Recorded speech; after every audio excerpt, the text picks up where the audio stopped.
ప్రజలు ఓటు అనే అస్త్రంతో చంద్రబాబు కుట్రలకు బుద్ధి చెప్పాలని సీఎం జగన్మోహన్ రెడ్డి కోరారు. మంగళవారం కోరుకొండలో నిర్వహించిన బహిరంగ సభలో ఆయన పాల్గొని మాట్లాడారు. దేవుడి దయతో ప్రజల ఆశీస్సులతో మళ్లీ వైసీపీ అధికారంలోకి వస్తుందని ధీమా వ్యక్తం చేశారు.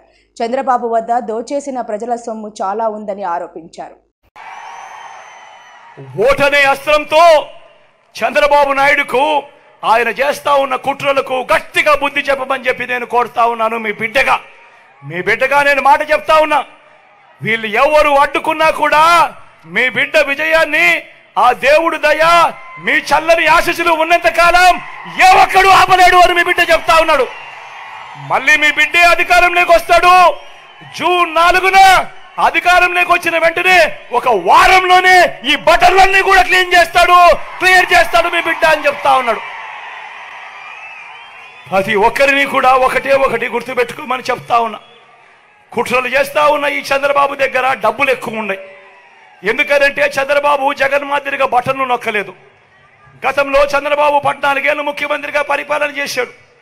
ఆయన మీ జగన్ కన్నా ముందు 5 సంవత్సరాలు ముఖ్యమంత్రిగా పరిపాలన చేశాడు. కానీ ఏ రోజు అదే రాష్ట్రం అయినా అదే బడ్జెట్ అయినా ఏ రోజు చంద్రబాబు ప్రజల కోసం అక్క చెల్లెమ్మల కుటుంబాల కోసం బటన్లు నొక్కలేదు. ఏ ఒక్క అక్క చెల్లెమ్మకు డబ్బులు ఇచ్చిన పరిస్థితి ఎప్పుడూ లేదు, ఏ పథకము లేదు.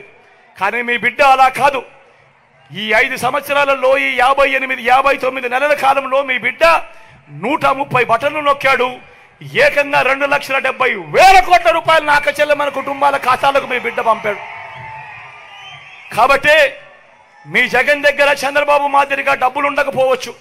చంద్రబాబు దగ్గర ప్రజలను దోచేసిన సొమ్ము చాలా ఉంది.